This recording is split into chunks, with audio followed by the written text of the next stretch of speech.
Revolusi para Petani, cerita pendek karya Dwiki Sandi, dibacakan oleh penulisnya sendiri.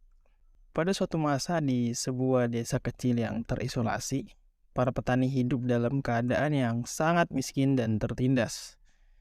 Mereka harus bekerja keras setiap hari di ladang tanpa mendapatkan upah yang layak, dan harus membayar pajak yang sangat tinggi kepada tuan tanah mereka. Para petani merasa bahwa mereka sudah tidak bisa lagi hidup dalam keadaan seperti ini dan memutuskan untuk memulai revolusi. Namun, para petani tidak tahu harus memulai dari mana. Mereka merasa tidak memiliki pengalaman atau keahlian yang cukup untuk melakukan revolusi. Namun, mereka bersemangat dan yakin bahwa perubahan itu mungkin terjadi. Sementara itu, ada seorang pemuda bernama Franz yang berasal dari kota besar dan tiba di desa tersebut untuk mengunjungi kakeknya. Franz adalah seorang anak muda yang terobsesi dengan gagasan revolusi, dan dia memutuskan untuk tinggal di desa tersebut dan membantu para petani melawan tuan tanah mereka. Pada awalnya, Franz berusaha untuk memberikan pelatihan dan membantu para petani memperoleh keterampilan yang dibutuhkan untuk melakukan revolusi. Namun, dia menyadari bahwa para petani sangat lelah setelah bekerja sepanjang hari dan sulit untuk memfokuskan perhatian mereka pada revolusi. Franz merasa kesulitan untuk memotivasi mereka, terutama ketika mereka terus-menerus diintimidasi oleh tuan tanah mereka. Kemudian Franz mendapatkan ide untuk mengajarkan revolusi melalui seni dan drama. Dia membuatkan teater boneka dari barang-barang bekas dan mengajari para petani untuk menggunakan boneka-boneka tersebut sebagai alat untuk menyampaikan pesan revolusi kepada orang lain. Para petani sangat senang dengan ide tersebut dan mereka mulai belajar dan berlatih dengan penuh semangat. Pada suatu malam, para petani memutuskan untuk mengadakan pertunjukan boneka di pasar desa. Mereka menyampaikan pesan revolusi dengan menggunakan boneka-boneka tersebut dan memperoleh dukungan dan simpati dari orang-orang yang melihat pertunjukan tersebut. Namun, tuan tanah mereka merasa terancam oleh pertunjukan tersebut dan memerintahkan anak buahnya untuk menghentikan aksi para petani. Tuan tanah dan anak buahnya datang ke pasar desa dan memulai konfrontasi dengan para petani. Terjadilah bentrokan yang memicu revolusi para petani. Mereka memperoleh dukungan dari orang-orang di desa tersebut dan mereka mengepung rumah tuan tanah mereka. Franz memimpin aksi revolusi tersebut dan memberikan motivasi kepada para petani.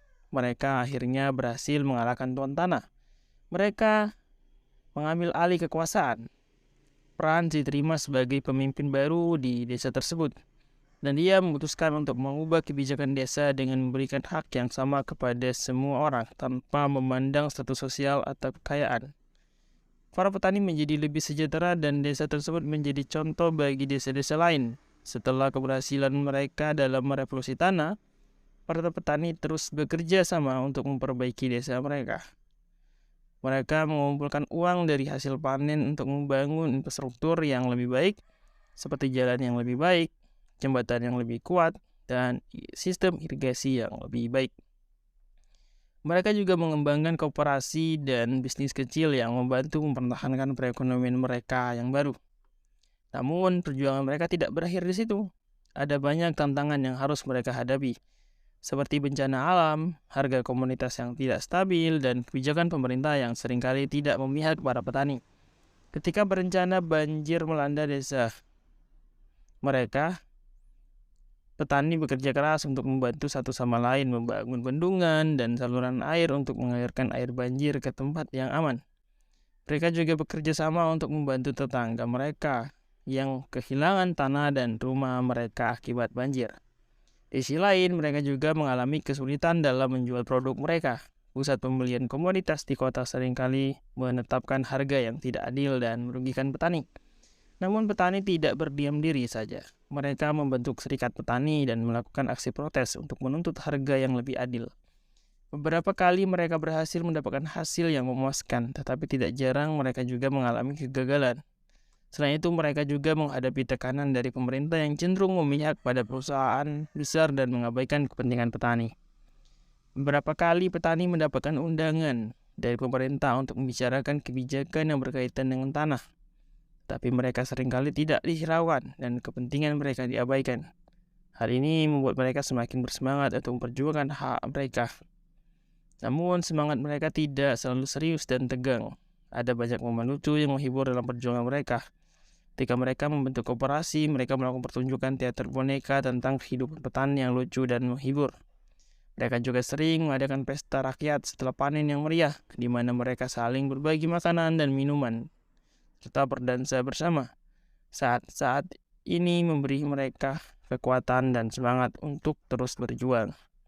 Kayaknya setelah bertahun-tahun perjuangan dan kerja keras, para petani berhasil mencapai tujuan mereka. Mereka memperoleh tanah yang lebih luas, infrastruktur yang lebih baik, dan kesejahteraan yang lebih baik. Mereka menjadi contoh bagi desa-desa lain di sekitar mereka dan banyak petani daerah lain yang datang untuk belajar dari mereka. Kemenangan mereka memperlihatkan bahwa perjuangan dan kerja keras bisa berbuah hasil. Bahkan ketika mereka dihadapkan pada tantangan yang besar.